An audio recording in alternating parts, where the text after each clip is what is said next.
साथियों नमस्कार। इंडिगो की बीते 4 दिन में कुल 400 से अधिक फ्लाइट्स या तो डिले हो गई हैं या कैंसिल कर दी गई हैं।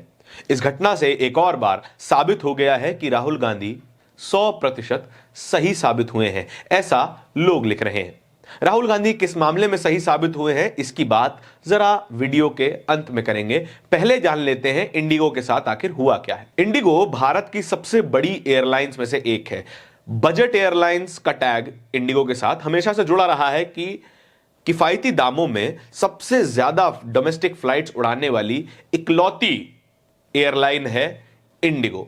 इंडिगो के कुल 2300 से अधिक फ्लाइट्स रोजाना उड़ती हैं। इंडिगो में करीब 34,000 से अधिक कर्मचारी काम करते हैं और करीब 5500 पायलट्स इंडिगो के लिए काम करते हैं। और इंडिगो का market share Indian aviation industry में करीब करीब 60% का है, यानी कि एक डोमिनेंट प्लेयर इंडिगो है भारत की एविएशन इंडस्ट्री में। यानी कि यह माना जा सकता है कि इंडिगो एक मोनोपोली प्लेयर का काम कर रहा है। सबसे ज्यादा फ्लाइट्स चलाने वाला एयरलाइन इंडिगो ही है।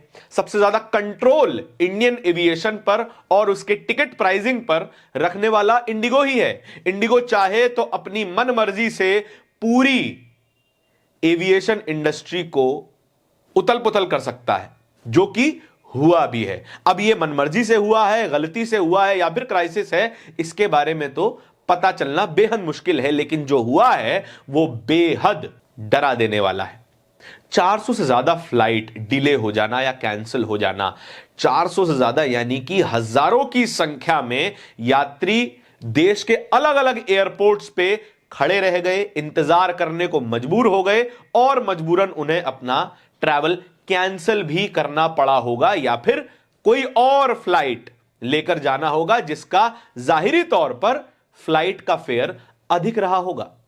और इंडिगो ने इसको लेकर माफी भी मांगी है। इंडिगो ने यह कहा है कि हमारी जो परेशानी है वो सरकार के कारण है। साफ तौर पे कह दिया है, सरकार की वजह से ये डिलेज हो रहे हैं। सरकार ने कुछ नई गाइडलाइंस लाई थी।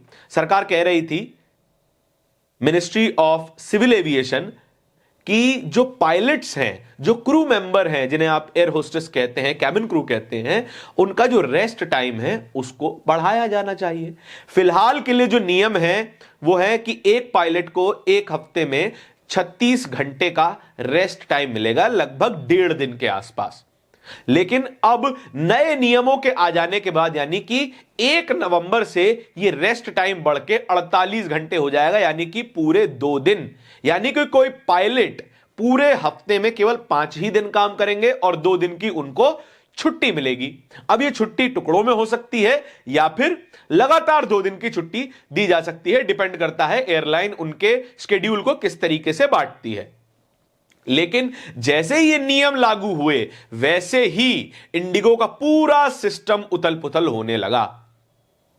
इंडिगो के पास स्टाफ की कमी पड़ने लगी, लॉजिस्टिक्स की कमी पड़ने लगी और थोड़ा बहुत कारण जो इस डिलेज का इंडिगो ने बताया, वो बताया वेदर को, मौसम को। ठंड का मौसम है, धुंध ज्यादा होती है, टेक ऑफ और लैंडिंग में परेशानी होती है, इसीलिए डिले या फिर कैंसिलेशन किए गए हैं। लेकिन एक कॉरपोरेट जिसके पास 60% मार्केट शेयर है, वो पूरी मार्केट को कंट्रोल करता है। नए नियमों के आ जाते ही वो पूरी तरह लड़खड़ा जाता है और लड़खड़ा जाती है देश की पूरी एक इंडस्ट्री। द हिंदू में छपी हुई खबर के अनुसार हम एक एक करके डिटेल्स आपके साथ शेयर कर देते हैं। इंडिगो ने 5 दिसंबर 2025 को एक खबर छापी, यानी कि आज के दिन करीब 3:05 पे। Why IndiGo has delayed and cancelled hundreds of flights, ये शीर्षक है इस खबर का।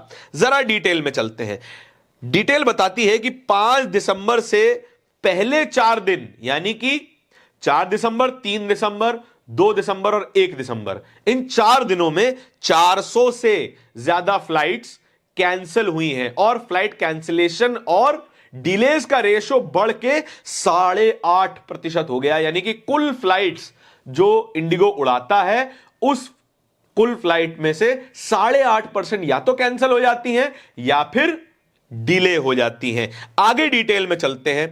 फ्लाइट ड्यूटी टाइम लिमिटेशन नाम से एक गाइडलाइन जारी की गई थी सिविल एविएशन मिनिस्ट्री और डीजीसीए के द्वारा, director general of civil aviation के द्वारा, जो कहती थी कि जो छुट्टी का समय है, हफ्ते में छुट्टी का समय है पायलट्स के लिए, वो 36 घंटे से बढ़ाकर 48 घंटे कर दिया जाना चाहिए था, लेकिन वो अभी तक संभव नहीं हो पाया है। 1 नवंबर से यह छुट्टी का समय बढ़ा दिया जाना चाहिए था।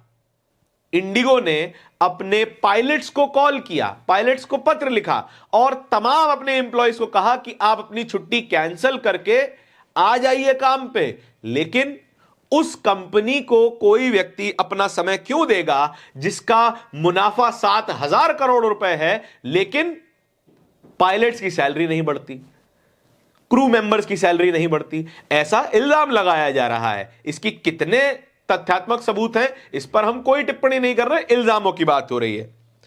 और डीजीसीए से यह वक्त मांगा गया, यह काम हो जाना चाहिए था। यह तमाम प्रोसीजर्स जो शुरू किए गए थे, कहा गया था कि 1 जुलाई से लेकर 1 नवंबर के बीच में ये तमाम प्रोसीजर्स स्टैब्लिश कर दिए जाने चाहिए थे।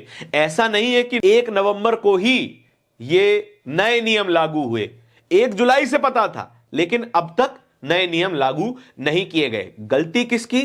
लेकिन कंपनी गलती तो मानने वाली है नहीं, सारा ठीकरा नियमों का, क्योंकि यहां पर एम्प्लॉयज को अतिरिक्त छुट्टी देनी पड़ रही है, अतिरिक्त काम नहीं ले सकते हैं, ओवर यूटिलाइज नहीं कर सकते हैं।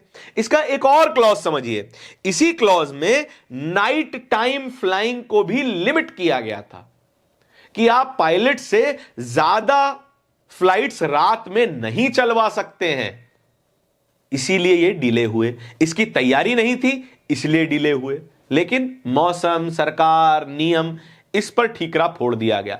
कॉर्पोरेट इसी तरह काम करता है। अब चलते हैं राहुल गांधी के उस आर्टिकल की तरफ जिसमें उन्होंने दावा किया था कि मोनोपोली देश के लिए सेफ नहीं है, मोनोपोली देश के लिए अच्छी नहीं है। यह ट्वीट देखिए, राहुल गांधी का 9 नवंबर 2024 का, आज से ठीक 1 साल पहले से ज्यादा समय से उन्होंने लिखा था, कहा था कि मोनोपोली देश के लिए खतरनाक है।